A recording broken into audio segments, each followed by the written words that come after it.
एमालेकी राष्ट्रिय सभा सांसद रामकुमारी झाँक्रीले डाक्टर महावीर पुनलाई काम गर्न नसकेर मागी खान पल्केको, चुनाव गराउन भनेर आएको तर बीचमै भागेको बेकुब भनेर टिप्पणी गरेकी छिन्। पहिले झाँक्रीको कुरा छोटोमा सुनिया। एउटा बेकुब मन्त्री त्यही भन्दै अहिले भागेर हिँडेको छ, चुनाव गराउन हिँडेको।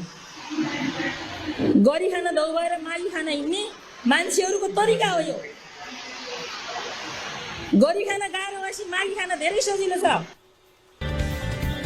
गरी खान धौधौ भएर मागी खान हिँड्ने मान्छेहरूको तरिका हो यो।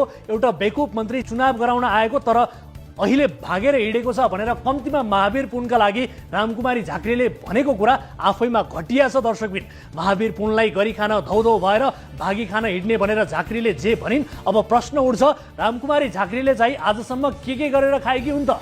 झाँक्रीका काका बाहरूले बन्द गरेको एउटा कृषि औजार कारखाना चलाउन टाउकोमा किताब बोकेर 77 जिल्ला घुमेका महावीर पुनलाई उनी मागी खान पल्केको भन्दैछन्। यिनीहरूले देशको खोला नाला बेचे, महावीरले आफ्नै कथा लेखेर किताब बेचे।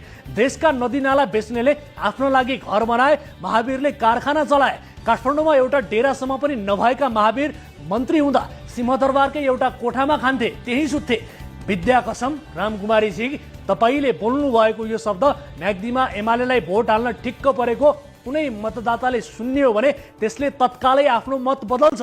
म्याग्दीमा महावीरले चुनाव जित्लान् कि नजित्लान् भन्ने हामीलाई पनि लागेको थियो। अब म चाहिँ ठोकुवा गरेरै भनिदिन्छु, महावीरले चुनाव जिते।